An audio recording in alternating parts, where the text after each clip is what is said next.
Can we begin, Jim? Okay. Superintendent Easton just told me that there's the traffic. Might as well stay. It's all Might as well stay. And I want to thank I'm Dave Spence, Executive Vice Chancellor with the California State University system. And want to thank everybody for staying throughout the day. And I know this is going to be a very interesting wrap-up panel. I'd like to introduce our panelists. To my left is Delane Easton, who's the Superintendent of Public Instruction. Delane is the first woman elected to that position. In the last 8 years, she's been in the forefront of California's efforts to reduce class size, improve reading and math instruction, and establish effective statewide assessments and standards. And Delane, I want to thank you personally for all the laying the basis. I think this early assessment that we talked about this morning is going to really help California State University and the other systems. Assembly Member Lynn Leach, right here, represents parts of Contra Costa and Alameda counties in the State Assembly.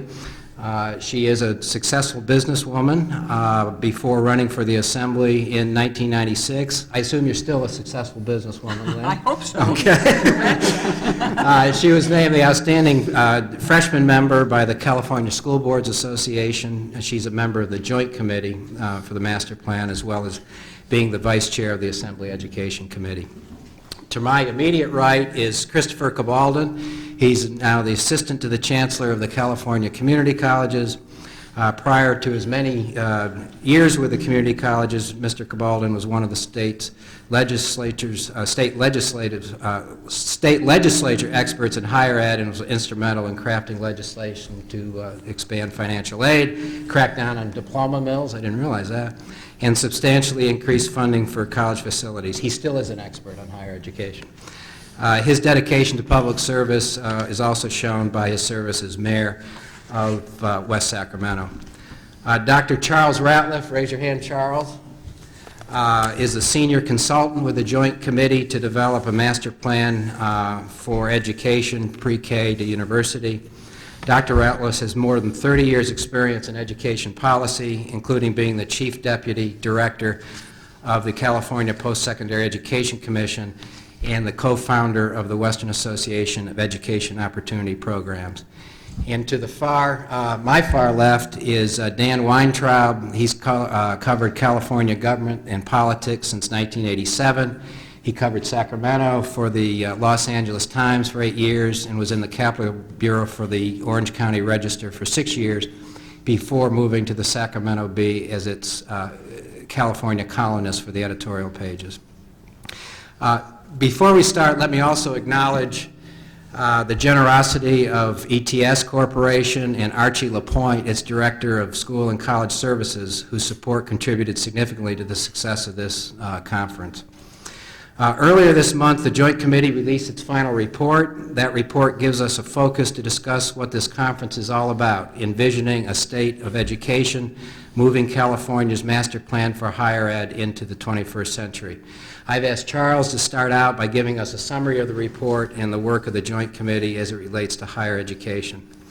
I've also asked him if, in his summary, he could speak to the three fundamental themes that have informed this conference. The first being accountability, the second, boundaries, limits, missions, and the third, responsiveness, an essential concept underlining debates and discussions on admissions, universities, and the cultures around them. Charles, you're up. Thank you very much. Let me begin by, again, expressing my support and my appreciation for the focus of this year's conference, being on envisioning an education system, an educational master plan for California. I obviously have a bias, having worked with the Joint Committee in trying to do just that over the last 2 years. But it is, we believe, the right thing to be doing at the right time. It is, for us, an effort to say if we are bound by master planning, if we are bound by muddling through, it always helps to be muddling in the same direction. And so what we're trying to do here is speak a bit about what the Joint Committee for Development of a Master Plan for Education is envisioning for this state to guide it over the next 20 years. Want to start with the notion that this plan is different than anything we've done previously with the master planning for higher education on at least two levels, one of which is its ambitious nature in trying to fashion or envision a single education system from kindergarten through university, a deliberate attempt to try and break down a segmental approach where we have 4 or 5 distinct segments of educational providers, each of which is constantly in competition with the other, very frequently for very limited resources. And to begin to try and build a conception that we have a single system of educational providers which have a common customer called a learner, and that it then engenders a responsibility for us to continuously talk with each other and collaborate with each other in an effort to try and make sure in this state and its publicly supported institutions that we do the best job we possibly can to facilitate learning among Californians enrolled in public institutions. The second distinct focus is that this master planning effort starts and ends with a focus on learners. It is not a focus on institutions. It is not a focus on dividing turf. It is a focus on learners. And part of the reasoning behind that is that a compelling rationale for supporting and using tax dollars to support public institution is that there's an expected public benefit. And the lion's share of that public benefit comes from learners coming out with a sense of knowledge and skills and what to do with that knowledge and what to do with that set of skills in real-world circumstances. And so unless we pay attention to what happens with learners, our education system is failing to provide the kind of public benefit that justifies the huge investment of taxpayer dollars. The third thing that we wanted to mention is that we're also in this plan, and we do an awful lot of it with respect to recommendations that pertain to the K-12, but I want to suggest that it also applies to our post-secondary sector, is break down the either-or conception of academic preparation. That either you are being prepared for a college career and a college experience, or you're being prepared to go to work. And never the twain shall meet. We would like to submit that that is not the case, and we ought to be striving for both and. That for those students who elect to participate in what we've traditionally known as vocational education, there should be a very distinct academic content explicitly acknowledged and pursued in the instruction of those vocational courses. And for those who teach academic preparation courses, there should be an explicit acknowledgement that students are expected to learn what to do with that knowledge in a real-world circumstance. So you begin to blend this in an integrated approach where folks learn and strive to learn and identify that which is worth learning and then knowing what to do with it once they've acquired a mastery of it. That doesn't work unless you have some kind of a vision that brings this all together. And what the Joint Committee said is that, this is kind of revolutionary, and one of the things that might help this thing work is if we had a vision that's hard to argue with. And as staff, we kept arguing that what we should try and do at the state level is be real clear about what we want of our educational institution. And so this vision attempts to do that. It says up front that which all of us sort of take for granted. We want first-rate schools, colleges, and universities. We don't want second or third-rate. They've got to be first-rate. But then it gives 3 distinctive goals that ought to be pursued by every public education system in the state. One of those, it ought to prepare every learner for success at the next successive level of education. So we aren't concerned whether you happen to be an educational provider at the kindergarten level or at the graduate level. Your students, those that you teach and give passing grades to, should have the knowledge and skill set that will enable them to be successful at the next level of education they choose to pursue. That's one goal. Second, all of our educational institutions should also have as part of their goals the successful transition of students to the workforce or the workplace. At some point in life, we will all discontinue our formal educational training and seek to have some gainful employment with a paycheck. And somewhere in our experience, it is helpful that students acquire those sets of habits, those sets of behaviors that allow them to successfully apply to and retain employment. And then thirdly, every one of our educational institutions should be preparing every learner for a successful transition as a participating member of society. And that means that with a society as diverse as California, with the kinds of information feedback we got from our international visitors, that society is very diverse. And part of their educational experience should be that they learn about and develop a sense of respect and an ability to interact in a respectful manner with folks who are different than themselves. Those are three distinct goals of what we ought to be expecting out of our educational institutions. State stops short of trying to tell you or define what those are or how you ought to achieve them. That's the role of the professionals. But we think this is a clear statement of what that leaves fairly substantial degrees of freedom for professional judgment, but also brings with it the responsibility for accountability in the decisions that you make on how you go about trying to achieve these three specific goals. Well, we spent a good deal of time talking about the interrelationship and the seamlessness between the entire education system and the need for post-secondary faculty administrators to talk continuously with their K-12 counterparts, and for folks at all levels to be concerned about the role of parents as partners in an education process, and of the importance of making sure we direct attention to learners being ready to learn and to benefit from our formal education system. I've been asked to spend most of the time this morning in this brief overview on those recommendations that specifically address the post-secondary education segment in this state.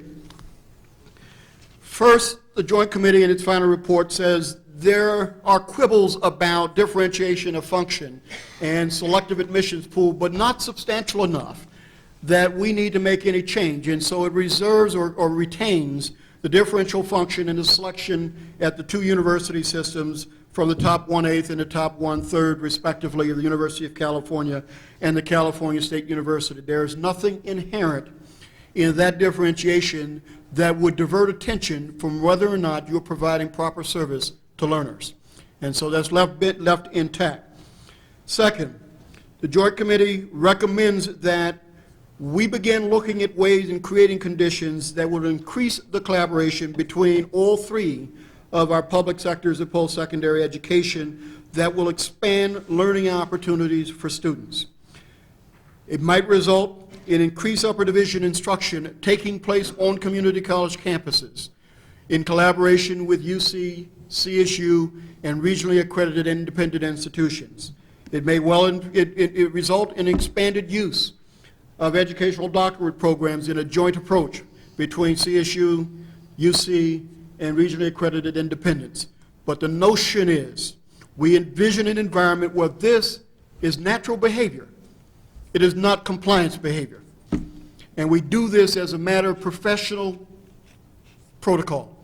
As we talk with our peers, we talk with our colleagues in an effort to find out how we jointly can preserve quality educational experiences for students and also expand learning opportunities for those that we know are coming and looking for education beyond high school.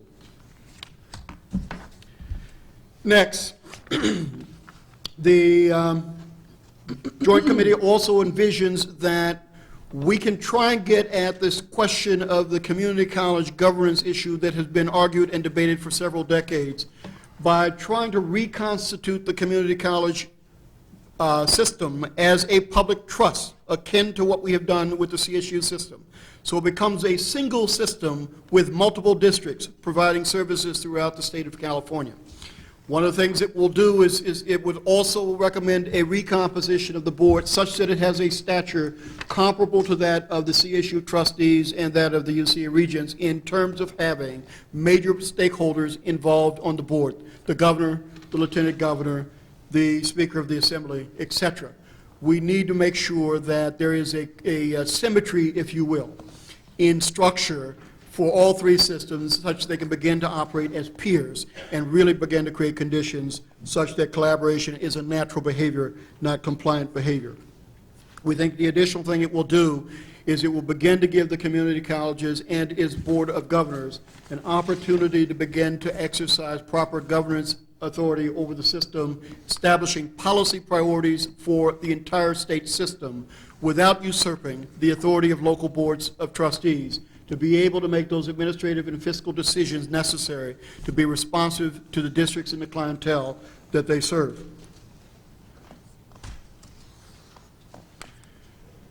Next, we suggest that the post-secondary sector needs to do something we've already imposed upon our K-12.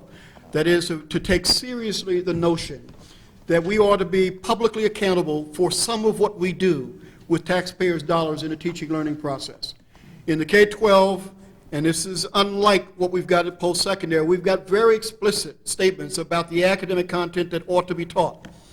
And we are in process of developing the levels at which we expect proficiency of students within each of those content areas. And we've developed assessment instruments to be able to determine the extent to which our teaching has produced the kind of learning that we expect of all students. It's a common set of expectations for all, regardless of where they happen to be in the state. What the Joint Committee suggests is that the public's concern about accountability and about common expectations for achievement shouldn't differ simply because the focus moves from K-12 to the post-secondary sector. And that already there are some fertile starting points in post-secondary with the fact that you've got common curricular areas that you require every lower division student or every undergraduate student to go through, which is your lower division GE. So start there. You've already made some determination, and it has been in place for decades, that there's a value in asking or requiring every student to go through a pattern of courses. Define what that is and what are appropriate measures, and then report that publicly as part of the public accountability in post-secondary education. The Joint Committee also says, as its counterpart did back in '60 and each of the subsequent reviews, that we ought not look exclusively at our public post-secondary institutions. We've got a very healthy and a very well-respected independent and private sector as well. And as we move down this path, we should try and prevail upon the independent sector to voluntarily submit similar kinds of data on what they are doing with the students that enrolled in their institutions, such that we've got a much more comprehensive view of how post-secondary education works in the state of California. We also said if we seriously are about the business of being learner-focused, that one of our key things, a tenet of the 1960 master plan, where we deliberately diverted students away from the state university and the University of California into the community colleges, was a strong and a healthy transfer function. And we've done numbers and numbers of things that are billed as trying to improve the transfer function. We have course-to-course articulation, and at the last count, there are literally thousands of those. We have been unsuccessful in getting faculty to commonly identify or commonly name comparable courses, and so we came up with a proxy, and we call CAN, California Articulation Numbering. So comparable courses have a CAN number to help those students who don't find their way to professional advisors and counselors who want to self-advise. You've got a tool to help. We've also have some folks that have said that, perhaps it may not be reasonable to expect students or even professionals to keep up with literally thousands of course articulation agreements, so let's get an electronic interpretation. And we have Project Assist, which computerizes all of that and makes it really easy for those that know how to use it and access it to be able to make different judgments about how course units will be applied or received if students should change their choice of campus to which they want to transfer. We've got faculty beginning to talk to each other up and down the state and discovering that some of the knowledge and skill set that they thought students were being exposed to wasn't being taught by anyone. And so they got together and they started the Project Impact to try and make sure that somewhere in the lower division, someone was teaching the knowledge and skills that we expect students to know when they arrive as a major at the upper division level within a given discipline. Others who play with numbers have decided that we have lots of place-bound students for a variety of reasons. They can't traverse up and down the state to attend a baccalaureate institution, and is somewhat place-bound. And so to make sure that they don't somehow get slighted in their efforts to transfer and earn a baccalaureate degree, we've created regional articulation agreements that are going to be close to guarantees. And we've got a legislature that couldn't understand all of this complexity and why we can't find simple ways of being able to facilitate transfer, and we passed a bill, and you generated the intersegmental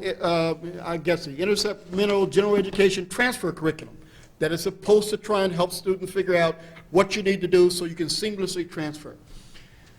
As Joint Committees members listen to all of this, they begin to say, isn't this unnecessarily complex? It may work for adults, but does it work for learners? And can't we find a way of getting all of our post-secondary education systems around the same table and generate a transfer degree that assures a student who completes that with the requisite GPA that he or she is eligible to transfer to a baccalaureate degree granting institution in this state, although it may not be in the major of choice, they certainly know they have minimal loss of time and units by completing the transfer degree. And so it offers a recommendation to spur our post-secondary community to move in that area. We next have a joint committee suggest that we really don't have a simple way of understanding or communicating how we finance our educational institutions. We've got sort of a history that this is how much money we put in, and then we give them a COLA every year, and we adjust it a little bit for growth, and we might get a little more categorical money in there for some special pilot project. But no one really has a connection between what the dollars that are awarded to our institutions are supposed to support. And as a consequence, we have at the post-secondary level these no longer anomalies, they're really sort of predictabilities that when we have poor economic times, the state just sort of withdraws money and says, don't turn away anybody, but this is all we can afford to give you. And that is countered by the question of how can we continue to keep a focus on quality if we don't have the resources to do that. And so you end up trying to recover through other ancillary activities such as raising student fees or increasing grant writing activities to get some indirect funds and other ways of generating revenue. And so what we need to do, and the Joint Committee suggested, is can we, as they tried to do in 1960, define the criteria in this state that we will consistently use, at least over the next couple of decades, to say how we should distribute the costs of college operations between the state and between students and their family. Next, the Joint Committee is also saying that the legislature and the governor should also, even when we go into financial exigency, keep a priority on need with state-supported financial aid. And we emphasize that because as we moved to our Cal Grant Guarantee, we had sort of a trade-off a few years ago with merit scholarships and need-based scholarships. And an argument was made that one of the things we need to keep in mind is that for those talented students for whom we would wish to give merit scholarships, their merit is rewarded by their admissions into highly selective institutions. Remember, 88% of the world cannot get into the University of California. 2/3 of this state cannot get into the state university. Merit is awarded or rewarded by admissions. What the state's concern should be, particularly during down economic times, it should be on the fact that a student can still say yes to an offer of admissions, and the state's financial aid will help them cover the costs of attendance. And so the Joint Committee has explicitly recommended that even in bad times, that we keep a priority on need in the award of financial aid. And then finally, again, partially as a response to this tidal wave that is coming in, partially as a response to our traditional and somewhat a concretized notion that there's a preferred, if not a best way of providing teaching and learning opportunities. That is at a physical site, that is a part of a system in which face-to-face instruction takes place. That we need to try and, as a matter of deliberate intention, break away from that and begin to think about whether or not we can extend teaching and learning opportunities to folks at places other than our respective campus.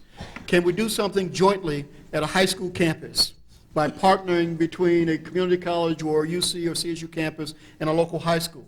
Can we do things collaboratively between community colleges and the state universities? Can we even do it with a public library or public museum and provide teaching and learning opportunities in non-traditional places and as a way of trying to continue to expand opportunity to gain access to our colleges and universities and the teaching and learning opportunities that they provide, begin to look creatively at the kind of ways in which we may be able to provide those teaching and learning opportunities.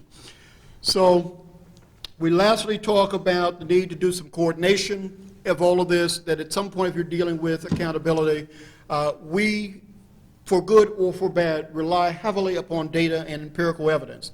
And so there ought to be a place in this state in which data long-range planning is located for the entire post-secondary system. The Joint Committee has recommended that that place be the California Post-Secondary Education Commission, and that it has an enhanced ability to be able to compel systems to submit the data that the state believes it needs in order to make some evaluative judgment on the performance of its colleges and universities. And lastly, again, to link back to our starting point, that this is a plan for all of education, that there's a need in this state, and the Joint Committee recommends that we need to proceed in developing a comprehensive education database that will allow us to monitor the movement of students and their successes therein as they go from kindergarten through post-secondary education. That capacity does not exist now. It is something that has frustrated policymakers in their effort to try and figure out whether any particular pieces of legislation do or do not make sense, that has or has not had the impact that was desired when it was enacted. We need the comprehensive database, and this Joint Committee has had the courage to recommend that we move forward in developing it. So that is the summary on what we've put forward in this final master plan that was adopted and is now public. Thank you, Charles, very much. Very good. Assemblymember Leach. Thank you, Chancellor Spence, and thank you very much for inviting me to participate in this very exciting prospect of looking at the 21st century relative to the master plan, and specifically where higher education is concerned.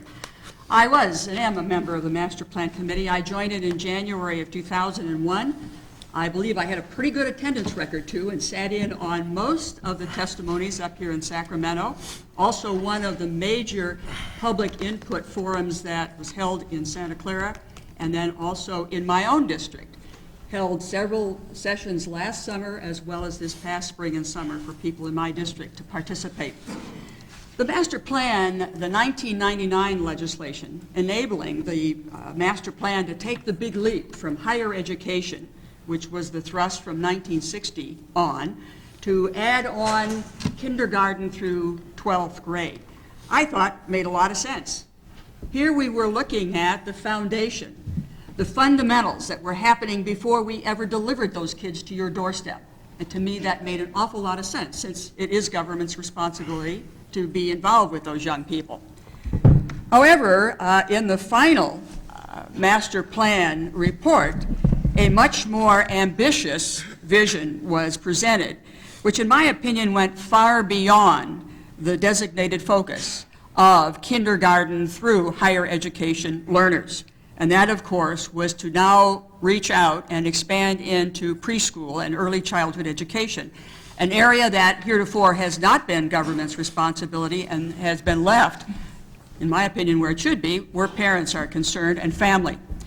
But in the master plan as that has been presented, this is a dominant part. And the major reason, as a matter of fact, why I was one of two legislators who did not sign on to the final plan. So let me expand on some of the major reasons along those lines, and especially how they apply to higher education. First of all, expanding the legislative charge and responsibility from kindergarten to higher education, and now expanding it to preschool and early childhood education. What happens with this? First of all, you are diverting attention from your major areas of responsibility, K through higher education. Secondly, you are diverting hard-to-come-by resources. And every year, of course, education is seeking more and more of what seems to be very questionable resources, certainly these days. And now we add another area of responsibility to this whole package. And depending upon whose reports and research you look at, we're talking about an additional $2 to $5 billion a year to cover that ground. We are draining then and shortchanging K through higher education. Third, K through 12, in my opinion and the opinion of a lot of people, has lost a lot of luster over the last 3 to 4 decades in this state. As a matter of fact, I came to California 38 years ago as a newlywed from the Chicago area. Now, having said that, I want you to know that Illinois was the one state that allowed girls to marry at 10. But one of the major attractions for my husband and I was the fact that California had this premier education system. We were fairly recent college grads ourselves, and we thought, okay, we want to go on and do advanced studies, it'll be perfect. But also one day we hope and plan to have a family. What a great place to educate our children. And indeed, we do have 2 children, both of whom are UC Davis graduates, both of whom have gone on into fine professions. But we came out here looking at that premier education status. Over the last 3 to 4 decades, as you well know, K to 12, the luster has been lost, and California now scrambles at the basement or slightly above in most of the comparisons with other states as well as other countries. So rather than focusing our funds on repairing and revitalizing that K through 12, we now are looking to divert those dollars, and instead of bringing back K through 12 to a solid basis and making sure that the people that we deliver to your doorstep are well prepared and ready for higher education, in my opinion, we are diverting those funds away. Secondly, we are asking more of you today. From what I read, we're going to require about 35,000 teachers over the next 10 years in higher education. We're asking you to prepare those and to make sure that they're ready. And yet we are also at the same time talking about diverting funds away from you. On page 30 of the master plan report, it says, and I quote, "The resources devoted to professional development are insufficient and stratified by categorical funding streams. But here we are looking to stratify further and redirect funding through other streams." Fifth, higher education is asked to prepare and fine-tune the next generation of business leaders, of professionals, of high-tech specialists. But again, we are going to be draining and redirecting funds away from you. Sixth, high schools are so lacking in counselors. One of the things I've been able to do over the last 5 years in my district is have a high school advisory board. 2 students from each one of both the public and the private high schools in my district. We meet 3 or 4 times a year. And at the kickoff session every fall, I ask them, what are some of the key issues that you have confronting you?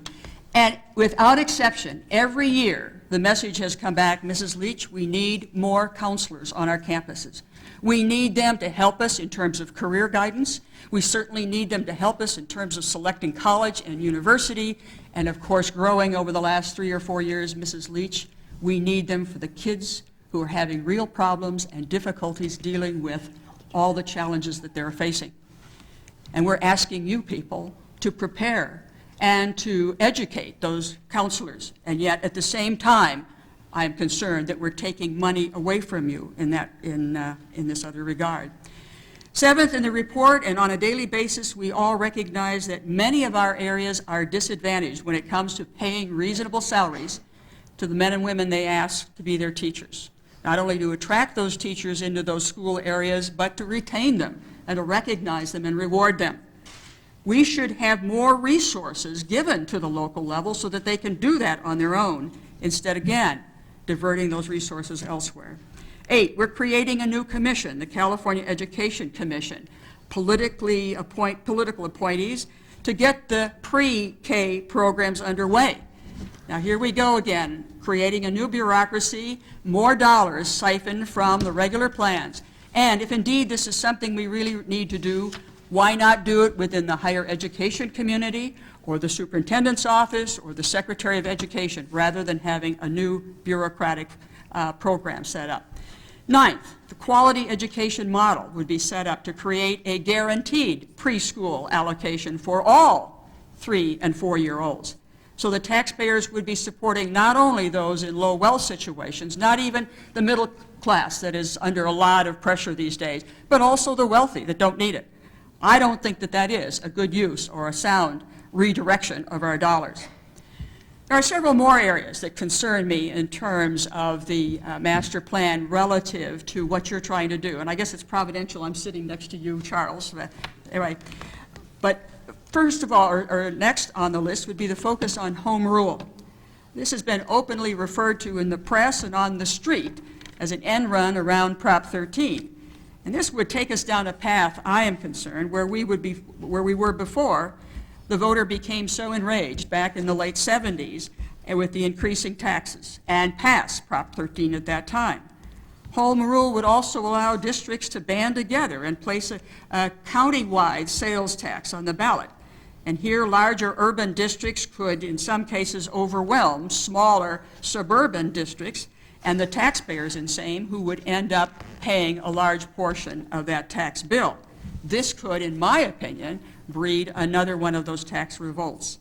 Left out of the plan was the recommendation of the governance working group to review collective bargaining. And yet, you in higher education and K-12 also talk about regularly and want to attract and recognize and reward effective teachers. And yet that recommendation, allowing more of that to be done at the local level, faded with each draft of the master plan and now is all but gone from the final draft. And finally, I would just say the workforce preparation and business group, the people that participated in that particular subgroup from my district were very disappointed because so much of their input seemed to be omitted and did not appear in the final program. Now, having laid out all of that, let me end up by saying there are some things I do appreciate very much in the master plan. For example, the development, and Charles talked a little bit about this, the transfer process, to provide students with some clear curricula guidance on transition between grade levels or from high school to college or between 2- and 4-year colleges. This is long overdue and certainly very, very welcome and greatly anticipated. Also, considering professional experience in career and tech fields as valid qualifications in lieu of master's or doctoral degrees. Post-secondary education institutions should give some strong consideration to that. And I carried some legislation just this year to start that process in K through 12, and we had some mild success to take people who are coming out of professions where they have years and years of experience in the business world, for example, in a single subject matter, and to allow them to accelerate their progress, to get them into the classroom. I think that that's very healthy, and I can remember as a student in a university myself, both in the education classes I took and in the business classes, the best teachers, hands down, were those that had hands-on experience in the field that they were teaching.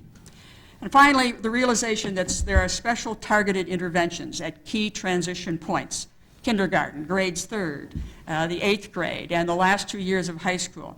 I think that those are necessary, that we take a look at these young people at these particular important points to make sure that we get and surround the problems that they're having before we deliver them to your doorstep. Well, there were some other issues, but I think the aforementioned were some of the major concerns and the positive responses that I felt as I was pleased and honored to actively participate in the master plan and read the reports, and I'm pleased you gave me a chance to get it off my chest.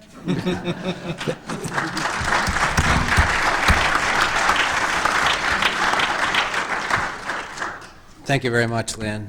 Christopher Gabalden, Community Colleges.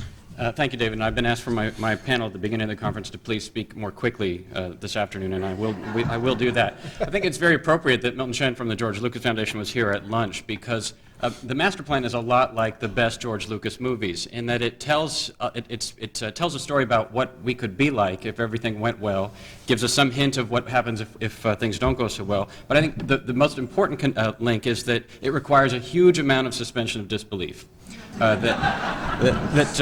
The Star Wars films work only if you can believe that there is such a thing as a lightsaber, or that you can have a jet ski that flies through a forest at 500 miles an hour, or that travel faster than the speed of light is possible.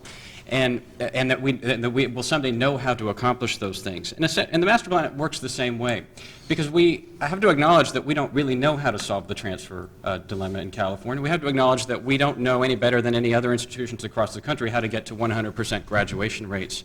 That most of the policy goals that have been laid out, both in this plan and every other plan, involve matters of social achievement that we don't know how to accomplish. The technology is not that clear to us. In fact, some of them, like traveling faster than the speed of light, we probably know are not possible, and yet we continue to exhort ourselves to do so.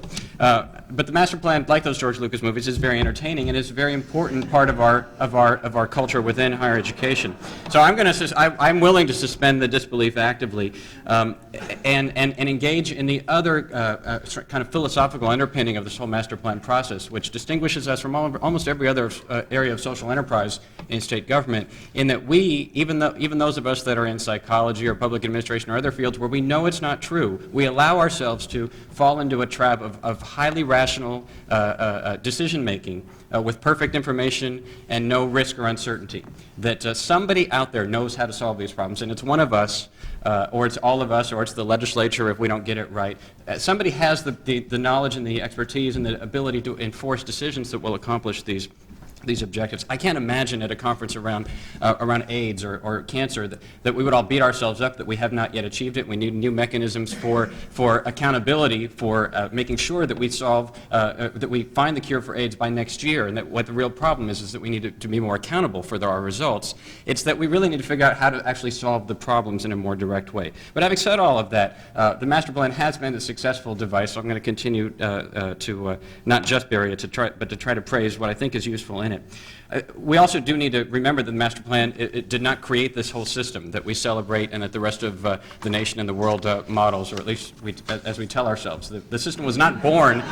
It was not born in 1960 in this document. That the 1960 plan itself built upon a long evolving system. Many of the attributes of which we think are so critical today were already present in 1960 or already in development. And so when we set that plan up on the pedestal so high, and we then judge any future efforts at trying to do master planning in California, we are destined to fail. We cannot achieve what we have reconstructed the 1960 master plan to become ever again. And we didn't do it then.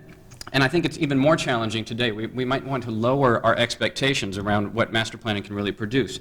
The decision context is very different in that we now have a much more vibrant, active, multicultural democracy with a lot more players in making decisions than we did at the time. There was no MALDEF threatening to sue over the 1960 master plan's obviously abominable social policy of sending the least prepared students to the lowest funded institution and then ask them to come back in 2 years and compete equally with their best prepared, best funded counterparts. That would have caused a litigation instantly in 1960 if MALDEF had been around. So our decision context is different now than it was then, and the complexity that involves our decision-making processes is different. We have more institutions at play. It's not simply a matter of having the president of the University of California and the superintendent of public instruction get in a van, drive down the coast, come back with a plan in hand.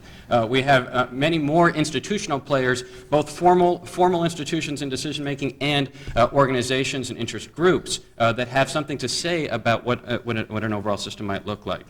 And we have to remember the 1960 plan was not a legislative plan, that as we evaluate all of the subsequent master plans, they really involve a lot of legislative hubris in the notion that the legislature itself could recapture even that amount of vision that was present in the 1960 plan.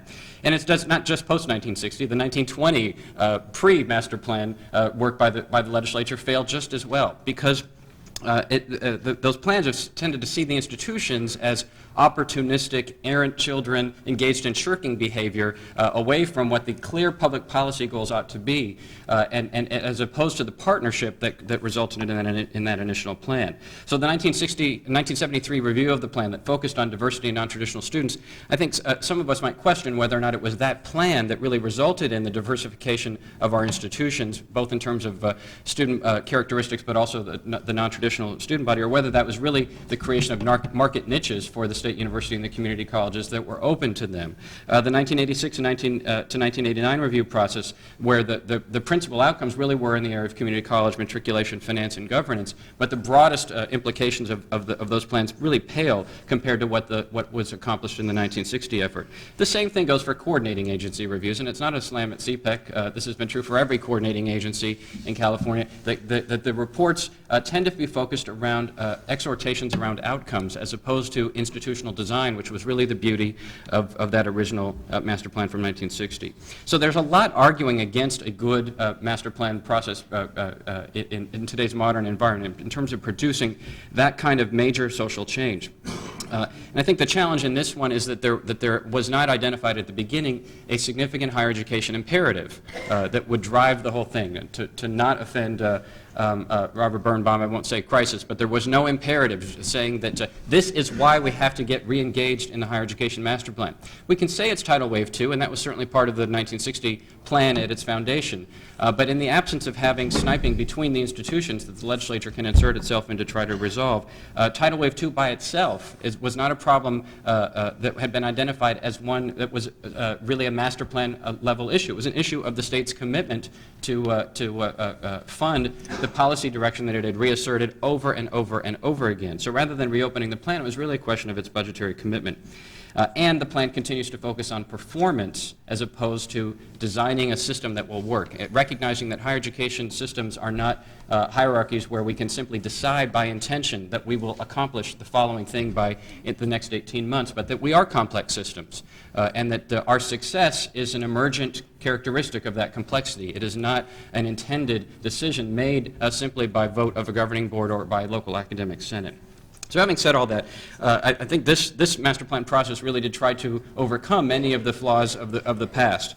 The work groups that the master plan committee convened were really, I think, an effort to try to recapture the institutional involvement that was so critical in the 1960 effort. Not in precisely the same way, in recognition of the fact that that the decision-making environment and the politics and the pluralism of our system is much more complicated than it was back then. But the work groups really were to try to bring the institutions back into the mix, to make this a plan not just of the legislature saying university, state university, community colleges do this, but a plan that all of us could collaborate on, and to account for the new democracy that we are in.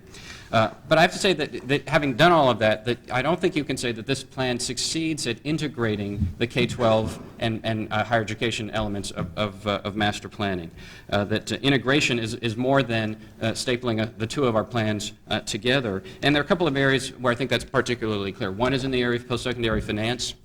There really is no new ground broken in terms of finance in this plan, more a reiteration of some of the recent trends and activities and programs have been, but really whereas the plan makes very bold statements around K-12 finance to say that we're going to finance high quality for every student, it stops and says, well, higher education is a privilege and not a right, and therefore we're not really going to take responsibility for assuring quality opportunity for every student in California. I think that is a missed opportunity. Same thing on access. We don't really deal in a meaningful way in this plan with how we are going to accommodate tidal wave 2, other than that we will be more efficient about it. But we don't really deal with in a significant way in the way that 1960 plan did with tidal wave 2.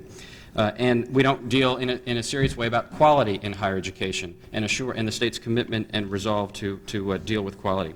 But it doesn't just staple it together, and it does matter, I think, in the long run that we are literally bound together with K-12 for the first time.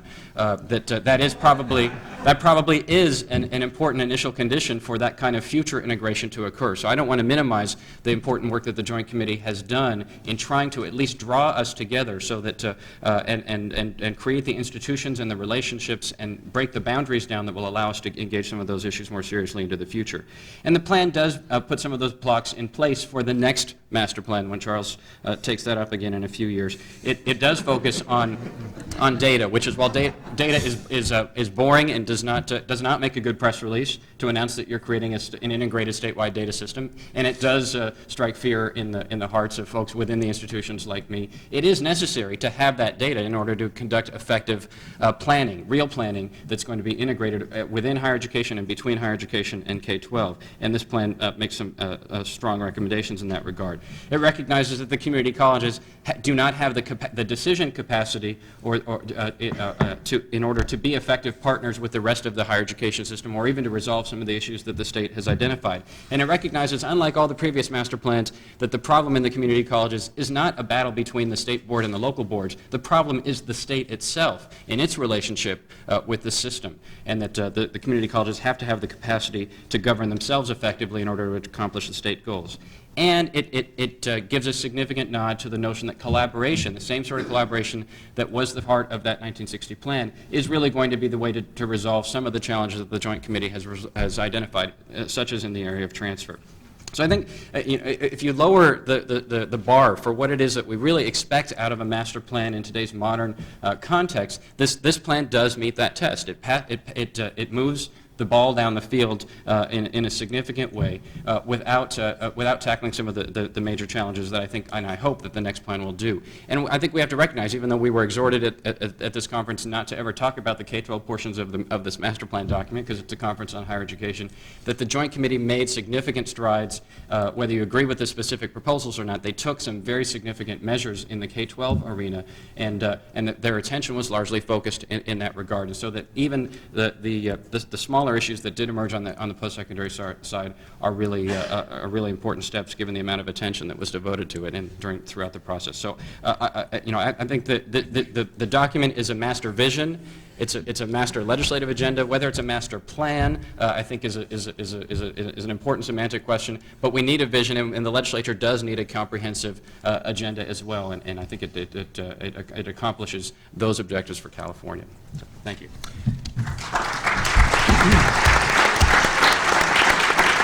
Thank you, Christopher. Dan Weintraub. Thank you. And I thought the journalists were supposed to be the cynics in this crowd. Hey. I'm going to speak more slowly, but also more briefly. Is that a word, phrase? Than Christopher. Thank you all for coming and sticking it out to this late hour on this final day of the week. I only wish that maybe we had a few legislators and folks from the governor's staff here, because I think this might be a little bit of preaching to the choir, and I have a feeling that folks across the street who need to hear this more than you all do.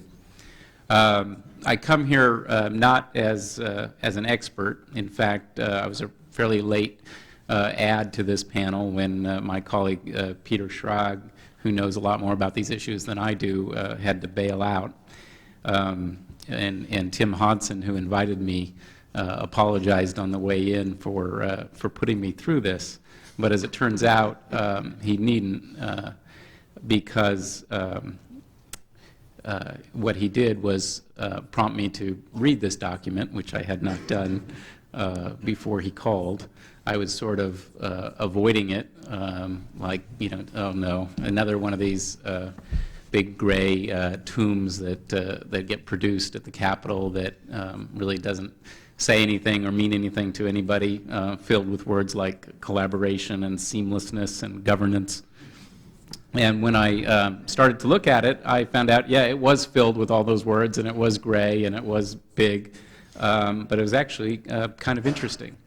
The only thing I have in common with the original master plan is that we were born on about the same day in 1960. That, and I'm a graduate of one of the great state institutions, San Diego State, and with two young, not so young anymore, sons who are hopefully, God willing, on their way to one of those institutions in the years ahead. I have more than a passing interest in their viability.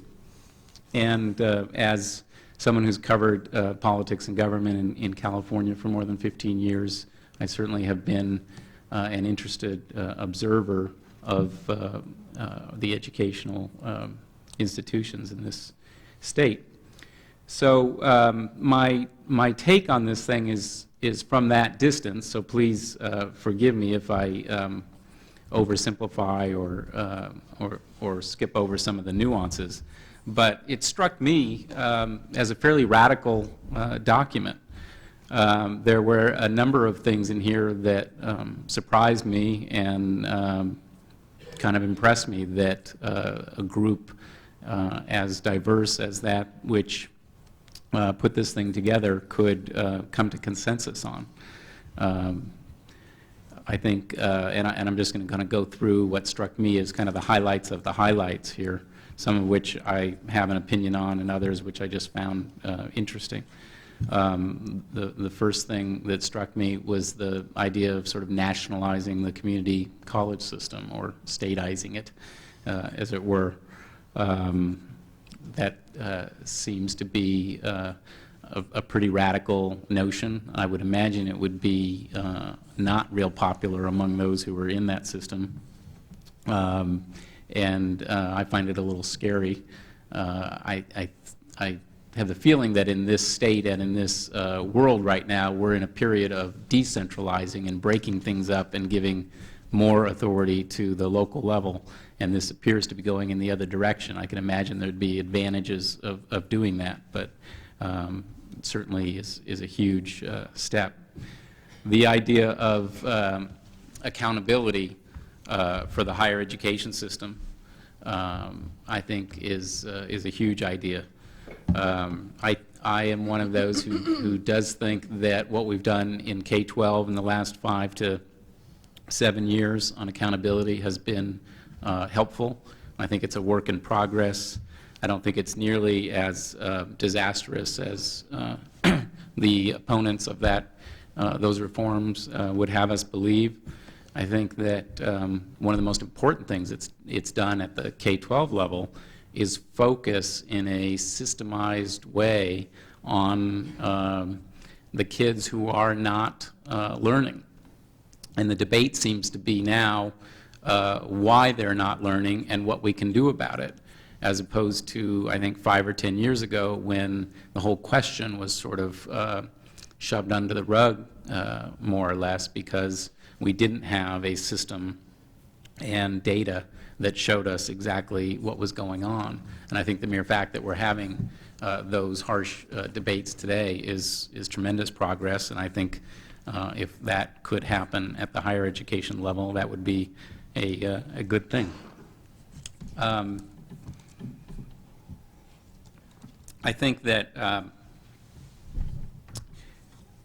some of the moves to bind the systems together, as Christopher said, are significant, and I think they're probably doable. The idea of having the high school, thank you, Delaney, having the high school exit exam in a modified form serve as either an entrance or readiness exam for higher ed makes great sense to me as a parent and as someone who's watching kids go through this system and take the tests and whatnot. If they could kill all those birds with more or less one stone, I think that would be a great idea. And similarly, having a transfer degree makes complete sense to me as a layman, that you could boil all this down to, you take these courses and you get a certain GPA, and you qualify to move on. Seems to make good sense. And finally, on the financing end, I found several things that were pretty provocative to me. The idea of smoothing out the boom and bust cycles in funding, I think, makes great sense. The idea of stabilizing the fees and establishing the division between the state's responsibility and the student's responsibility, and not just ratcheting them up and down according to the financial conditions of the state or the whims of whichever party is in power, makes very good sense. I was most impressed by this idea, and frankly, Christopher said this would not apply to higher ed, but I thought, maybe I'm wrong, but I thought there was an attempt to apply it to higher ed, and that is the idea of determining what it would cost to provide a high-quality education, and using that as the basis for the funding as opposed to cost of living and routine adjustments. The lines that struck me as a pretty dramatic statement said that we envision, quote, a system in which we'll be far less concerned about how California's investment compares to that of other states than we will about how well we are providing the resources we believe are necessary to make possible the education system we desire. Our annual appropriations for each level of education would be determined by our best estimates of what it costs to provide the educational resources that make a difference in promoting student achievement. And to me, that's incredibly important, because as a journalist covering that process and the budgeting and the discussions about educational quality, particularly at the K-12 level, but also at higher ed, there's always a sort of an assumption that we need to spend more, and it's hard to argue against that. But at the same time, I find myself asking participants in that process, well, okay, well, what if we gave you an extra $500 million, or what if an extra $1 billion? What would you spend it on? And you don't always get very coherent answers to that question. There doesn't seem to be a sense of, well, this is what a quality system looks like, and given that, if we can agree on that, this is how much it would cost to provide it. Instead, it's just, well, we need 3% more or 5% more or more than whatever it is that we got. And from a consumer's point of view, that doesn't seem to be enough to me, enough of rationale. I know it would be an incredibly divisive and difficult task to do, but I think if the state could establish what it actually is trying to accomplish and how much it would cost to do that, and I think that the citizens of this state would be much more willing to fund it. I think that probably right now, if you talk to most people out there, their impression of this whole debate is just that there's one group that's always asking for more, and there's other people who are saying they don't need it. But there's very little discussion of what we actually would accomplish with that money. That essentially completes my take on this, and I appreciate you having me here, and I look forward to talking more about it. Thank you very much, Dan.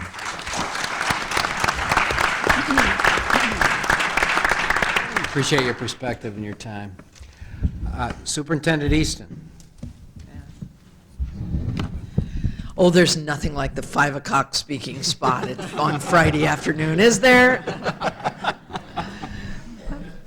I'm pleased to be here, and I really want to start. I have a couple of criticisms I'm going to talk about. I want to say overall, I want to salute Dee Dee Alpert and the other members of the committee who put in the time.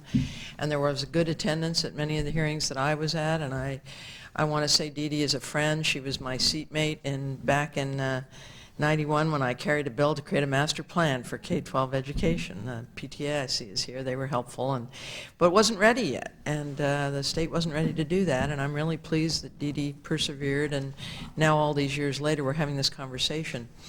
I've always been impressed by the master plan for higher education. I'm a product of California schools. I'm a native Californian, and I had the privilege of attending public schools in the state when we were 5th of the 50 states in per pupil spending. But while we were doing K-12, much better financially than we do today, we were also building the finest community college system, the finest state university system, and the finest research university system that the country's ever seen. And I think that there is a power in planning. I'm actually a big believer in strategic planning, and I really do, even though there's some things here I'm not as wild about as some other things, I really believe that the line that is in my mind right now that I think about all the time is Neil Postman's line that children are messages we send to a time we'll never see. And the power of master planning is trying to take a look and see what the world will be like in 20 or 30 years from now, 40 years from now in this case, and trying to understand what we can do to make sure that we have a great state. So I think being a visionary about these things is really important. And I will tell you that I agree with Lynn on the point that we had a decline in those decades, but one of the things that declined substantially was our investment in public education. I mean, we've actually improved some things in that period of time. We didn't have standards 40 years ago. We didn't have a well-developed assessment system aligned to standards, and we didn't have accountability at K-12. There was very serious discrimination because there was housing discrimination. There was also discrimination at all levels of education against women and minorities. And the truth is, if you look at higher ed in those in 42 years ago, there were very few women, let alone very few people of color who were in the schools and the colleges and even teaching in our state. So we've seen a lot of women teaching at K-12, but very few leading. They were 85% of the teachers and 15% of the principals. So in truth, I think a lot of good has happened in my lifetime, but I do think that this document helps us to take a look at some of the things that we really ought to be doing. Unlike Lynn, I salute the call for public pre-kindergarten. It is my belief that that is the next big idea for this country. The French do it, the Italians do it. In fact, most of Europe and much of Asia has an opportunity for access for pre-kindergarten. RAND cites public pre-kindergarten as one of the 5 characteristics of the most high-performing state in our own country. And if you've seen what they do in France or Italy, you can truly say that this is something we ought to be doing. I'm not saying it ought to be mandatory, though. I'm saying it ought to be universally accessible, the way kindergarten is today. And the other thing I salute in here is it calls for kindergarten to be mandatory. A bill that I sponsored last year, we didn't get it out in that form. It's now on the governor's desk in a slightly different form. But there is no reason why kindergarten in this day and age, since we have standards for kindergartners, should not be mandatory. Finance had a very interesting analysis. They said on the one hand we didn't need it because everybody was in kindergarten, and on the other hand we shouldn't do it because it would cost too much, because there were so many kids that would be added to kindergarten. Go figure.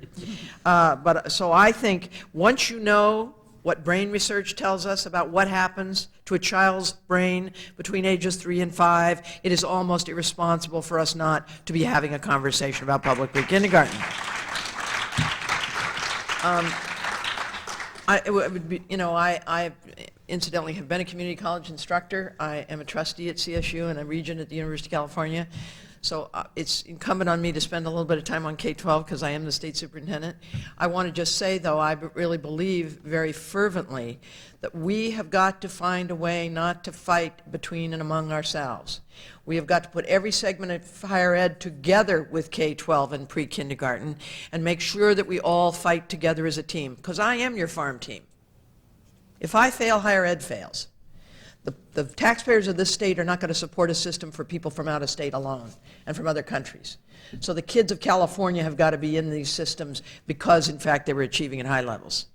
The most timid thing, I think, in here is not calling for increasing the percentage of students that were preparing for UC and CSU. It was one thing in 1960 to say it ought to be 12.5% and it ought to be 33 1/3%, because in those days not everybody had to have post-secondary training. In fact, in 1950, 60% of the jobs in this country went to unskilled workers. From this day forward, 90% of the workers have to have post-secondary training. And so we ought to be having a conversation about what we do to get more students into our community colleges, yes, but also into CSU and UC. I would suggest to you that we've been timid in terms of supporting all of those systems, as well as K-12, where we dropped from 5th the year I graduated from high school in support for K-12 to 43rd. Under Governor Wilson. Now we've climbed back a little. We're 28th. If you look, this is from EdSource, so I'm not making this up.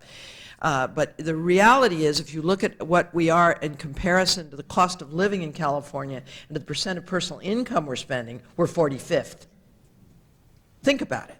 This is the most expensive state in the union. It shouldn't be too hard to figure out how we get to be 45th if you look at this as a percentage of wealth. And so in the long run, I would argue that the economic well-being of this state, as well as the democratic opportunities of this state and the very democracy itself, the having common culture and common cause, which comes from the common school, is dependent upon us having resources for this system. Dan, I can tell you exactly what we'd spend it on. Don't throw the money at me, but give me, I got $2.3 billion, largely because we sued Governor Wilson when he illegally took money out of Prop 98 in 1992. And when we got that $2.3 billion, Governor Wilson said he had a better idea for it. than class size reduction. He said on the front page of your newspaper that I was throwing money at a problem when I talked about K-3 class size reduction. Only in June, he had a better idea, and that was a tax cut. Only in June, when we defeated the tax cut, did we, in fact, have $2.3 billion on the table? And Governor Wilson kind of went, oh, my God, we can't just put that out there. And so he embraced class size reduction, gave us 2 weeks to implement it, and we did it.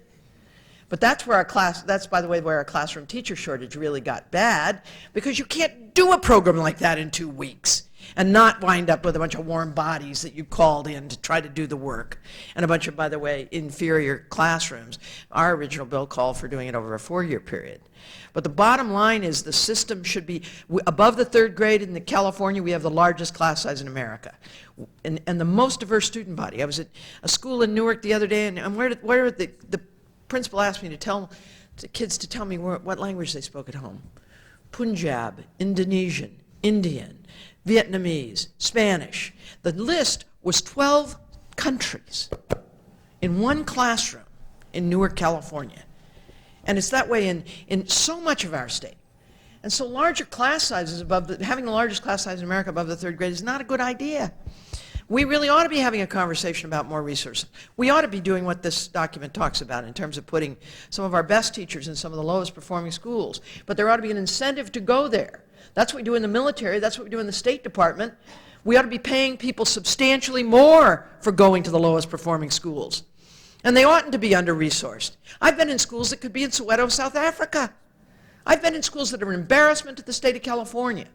There are important recommendations in here about facilities, but the adequacy of facilities goes not only to the issue of just being adequate, it sends a message to children about how serious the adults are. So the room ought to be clean, well lighted, and safe. Yesterday I was in a school, it was just modernized. It's a 50-year-old school, it's modernized in Los Altos, but it's a green school. They've created new windows in the school. It's got proper lighting, it's got and they've actually reduced the use of energy because of what they've done with double pane glass and dozens of other things, and it looks like the adults are serious about the school. You should have seen the old school. By the way, it was the highest performing school in the state for middle schools when the API first came out. And the reporters went down there to look at it, and they said, oh my, that is surprising. What they had going for them, though, was the school was at least clean, and they had great teachers, all fully credentialed. This state, the elephant in the room in this state, is the cost of living in California. And if we don't do something about teacher salaries in the state, we're in deep, deep yogurt. Because I've had too many of them come up to me in Mountain View and in San Mateo, yes, in Nevada, and all across the state, especially within 20 miles of the coast. Tell me, Delane, I would really like to be a science teacher. I've loved it. These last 3 years have been the best of my life. But I can't afford to get married and buy a house, raise a family. I can't buy a mobile home in Mountain View for what I'm making. And so we have to have a conversation about very specific things. The RAND study identified 5 things for the highest performing state. They spent more money per capita on every child. This would be Connecticut. They had more public pre-kindergarten. They had smaller class sizes in elementary grades. And we do K-3, but we don't have above 3rd grade. And they had teachers were low turnover, and the teachers reported they had sufficient turnover. I would argue the latter 4 come from the first one, higher pupil spending. Now, one of the things I have to say is there's a part of it, the report, that I do take exception to, and I'm glad that they've added back in the elected superintendent. But I will just tell you, they say that the governor should have a secretary that's in charge of a lot of the administration of K-12 education, and the superintendent looks more like the inspector general. This will be like running for tax assessor, I imagine. And I'm not running for re-election. There are term limits. I'm not going again. So it doesn't affect me, but I'm telling you that I actually believe that what the proposed solution is to the under-resourcing of the Department of Education is not solved by this program. Because you're still not going to have enough resources under the superintendent to do the kind of accountability work that really needs to be done. I'm sitting here tonight with about 1,550 people to administer the entire state of California's everything. 200 people over in school nutrition. Now you're thinking that's too many. Well, that's what the state has because the federal government pays for them and requires that we do very careful oversight. In fact, 60% of the State Department is federally funded. With the governor's latest cuts, I actually don't know how we actually do his accountability plan. I've been thinking about it a lot. The fact is, I have 1,550 people to administer 41% of the state budget. Ladies and gentlemen, there are 4,800 over at Water Resources. They administer less than 1/2 of the state budget.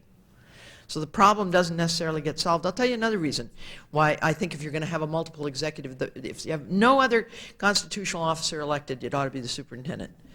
And that's because it is 41% of the state budget. And the kids deserve an independent voice. Let's face it, the governor's priority is education. I believe him when he says it's his first, second, and third priority. Well, when the energy crisis came, do you suppose he had a lot of time to put in on education? Didn't seem to. And then when September 11th came, we had state security concerns. I don't make fun of them. They're real concerns. But the governor didn't have a lot of time or attention for education. And on and on and on. 4 secretaries in 4 years in the governor's office. How do we get the kind of continuity that we have had in terms of trying to create accountability in the state? So I will tell you that I think you need an independent voice for children, and that I do think that the conflict that exists it ought to be solved somewhat differently. That the state superintendent and the Department of Education ought to be given a specified budget entitlement. Tie it to some other aspect of the state. I mean, it's tied to something like social services, which only administers 19% of the state budget, but has, several times as many people as our office has. Tie it to something, though, that's real, and that you can be sure that we don't just keep cutting and cutting and cutting. Because in truth, I believe you have to strictly, you have to support having a superintendent. You remember when Governor Wilson tried to close the Richmond schools? He was going to close them 6 weeks early. Said the adults had screwed up and it was too bad, but the kids would have to go home. He wouldn't sign the bill. And the parents sued. Then State Superintendent Bill Honig joined the lawsuit. And the judge said it was compelling that the chief school officer was there to speak on behalf of these kids being able to finish the school year.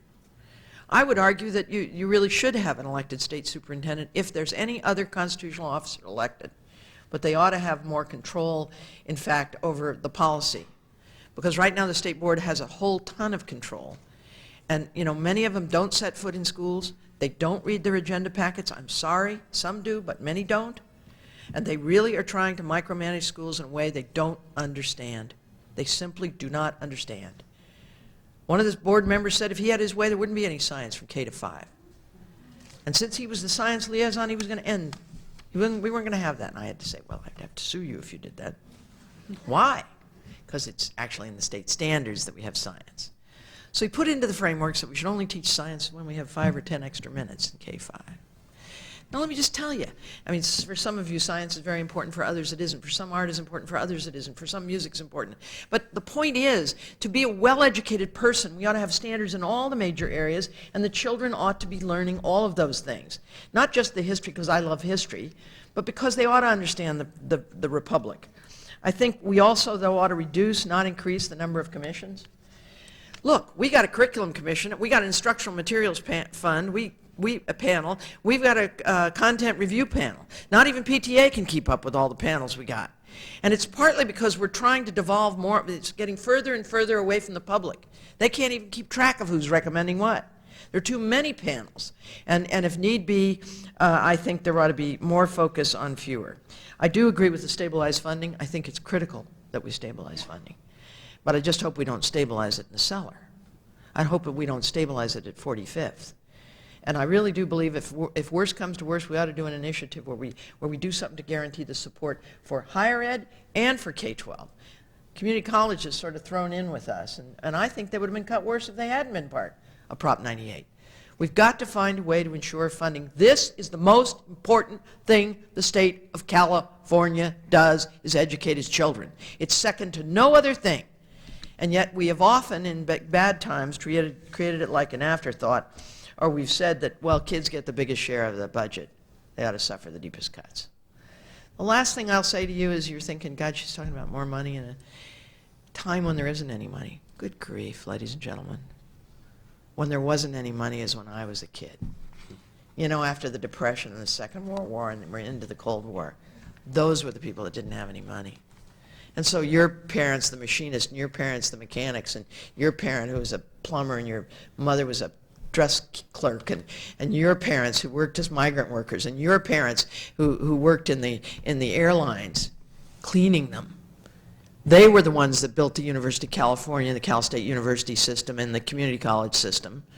That's who did it, and they did it with vision and courage and heart, and they had less money than we do. And they understood at some level the importance of education at a time when many in my generation have really failed us because we went backward. There are states that spend 50% of their budget on K-12, not 41%. There are states that spend more than 10% of their budget on higher ed, not 9%. In fact, when we started, we used to be at 14%, and the prisons were at 3%.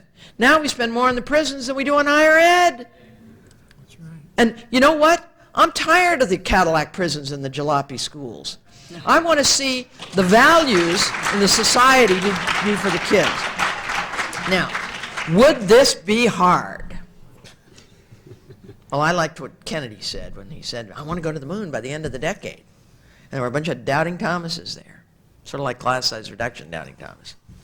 They said, oh, Mr. President, we really couldn't go to the moon by the end of the decade. Some of you remember this. Some of you weren't even born yet. But Kennedy said, they said, oh, it'll be too hard, it'll be too expensive. And Kennedy said, we go to the moon not because it's easy, but because it's hard. This would be hard, but I would argue not as hard as what was done for us, not as challenging as what was done for us. And with what we know about the new economy, what we know about the new world in which we live in, and what we know about the diversity of the society and the need to teach kids not only how to be great workers, but how to be great neighbors and citizens, how to care about one another, that cries for a master plan that really does, in fact, ensure adequate funding for kids and adequate funding for adults at a much higher level than we have in this state today. So I'm very, very honored to be here with this distinguished panel. I thank the Cal State University at Sacramento for hosting this. I thank very much everybody for your time on a Friday afternoon.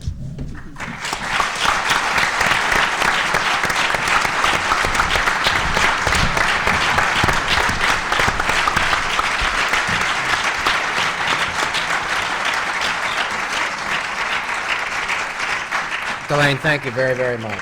Very inspiring. Dan, appreciate it. Christopher, Assemblymember Leach, Charles, thanks for starting this off. Tim, do we have time for a question or two? Couple? Are there questions? I have the magic mic if anybody wants to ask a question. First one's free. Oh, you can proceed. Okay. I'd just like a clarification, maybe from Lynn or one of you. You made I'm Bernie Luskin from the Fielding Graduate Institute. You made a comment about 35,000 new teachers over the next 10 years. Does that include replacement, or that's new additional teachers added to the present number? Well, the figure I saw was 35,000 over the next 10 years, but I'm not sure what the differentiation was. But that's only higher higher ed. education. I need 300,000 in 10 years. And there's three reasons. First, we're going to have retirements. There are a bunch of old folks like me that are going to retire here in the next 10 years. Second, we add 100,000 kids a year. In spite of what finance always estimates, they're always off by about half. We add Wyoming every year. We do. We really added more kids than they have in the K-12 system in Wyoming last year and the year before and the year before that and the year before that. And third, we really do need to do class size reduction above the third grade. And if we're going to do that, we're going to need more teachers. So if you envision, that's 300,000. In the back. Jim. One in the back.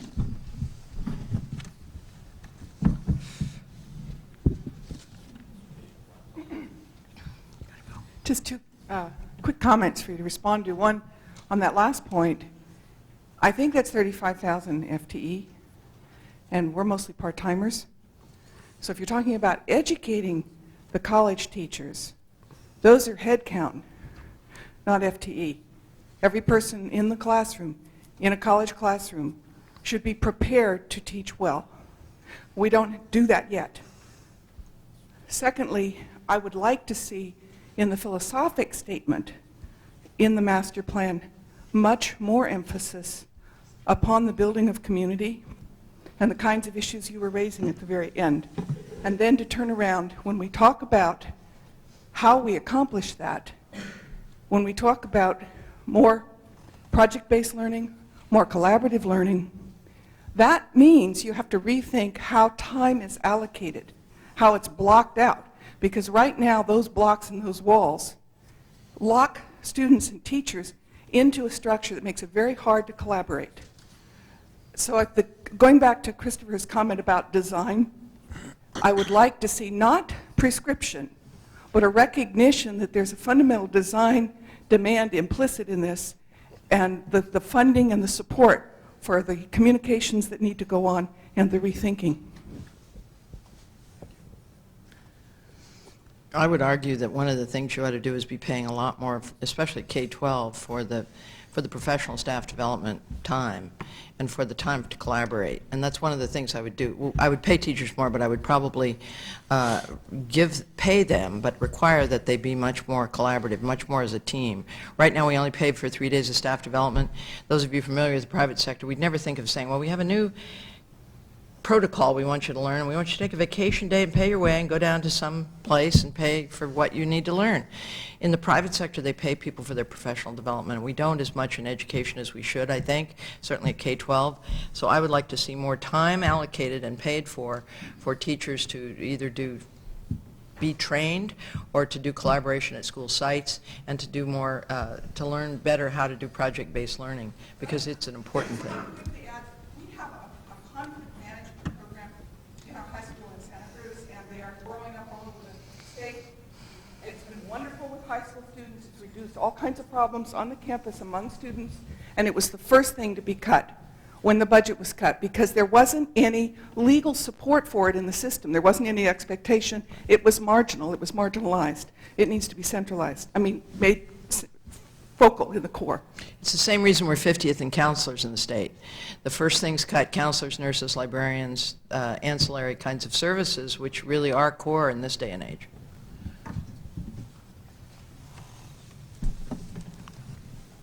Well, thanks again, and thank everybody out there for their patience. Again, panelists, thank you for your candor.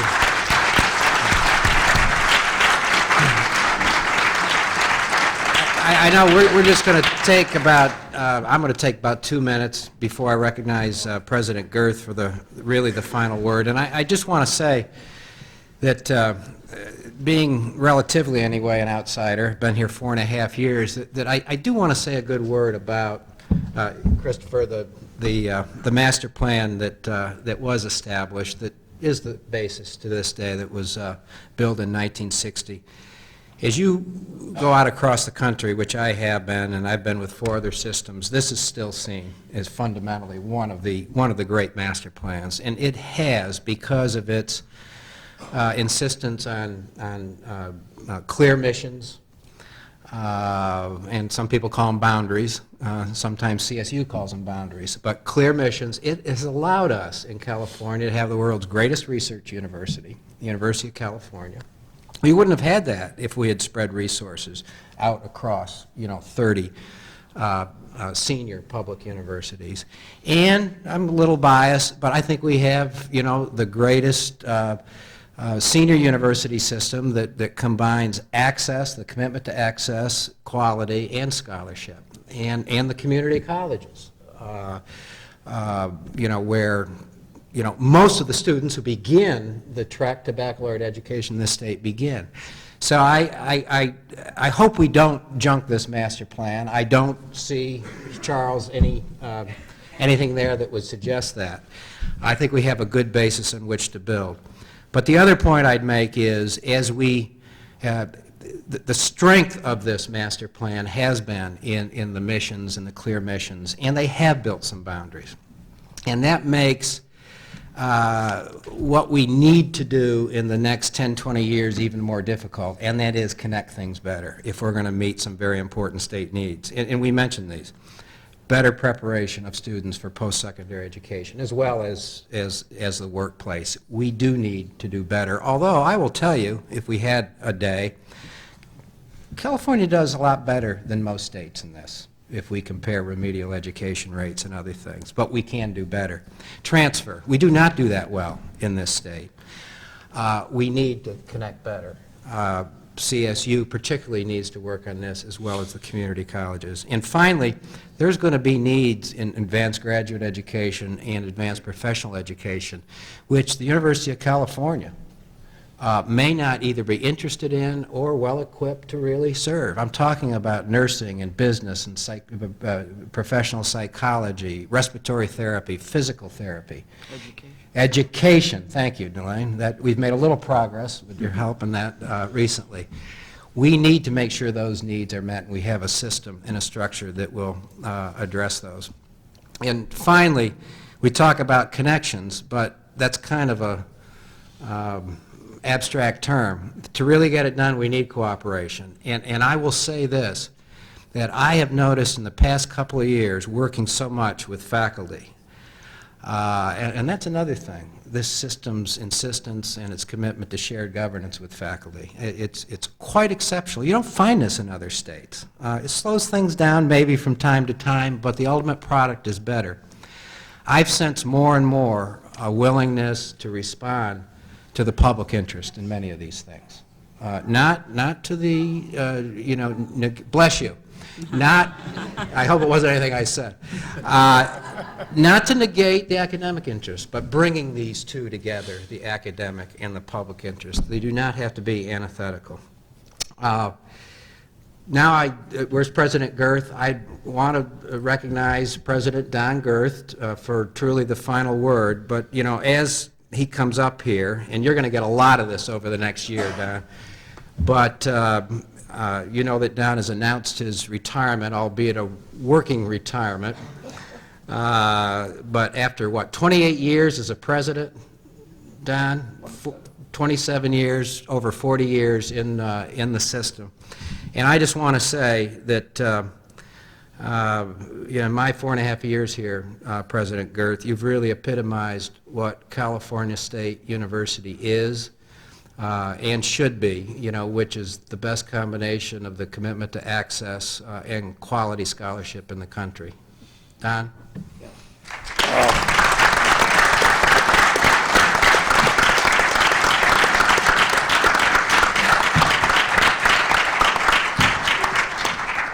I just have a very few words to say before we adjourn to the patio for drinks and music. A couple of you have said to me, and I think probably the most decisive person who said this to me is my wife, that as we have talked about the master plan, the original master plan, the 1960 master plan, there's been a lot of tendency to personalize this to a single individual. And I've been reminded by several of you that in addition to Clark Kerr, there was Glenn Dupke involved, very heavily involved. I assisted him in this as a 16-year-old boy, and I know about his involvement, particularly more particularly on some subjects than another. And we were reminded yesterday by Jonathan Brown in his very useful remarks that there was a mediator in between, a guy named Arthur Coons, who was then the president of Occidental College.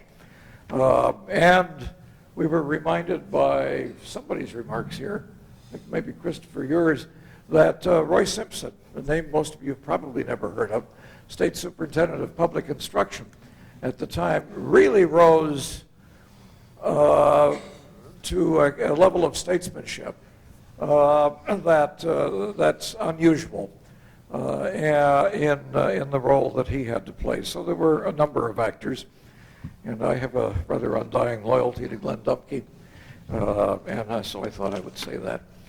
And Bev helped me to make up my mind to say that. I think you'll all agree that this has been an outstanding conference. Our panelists and speakers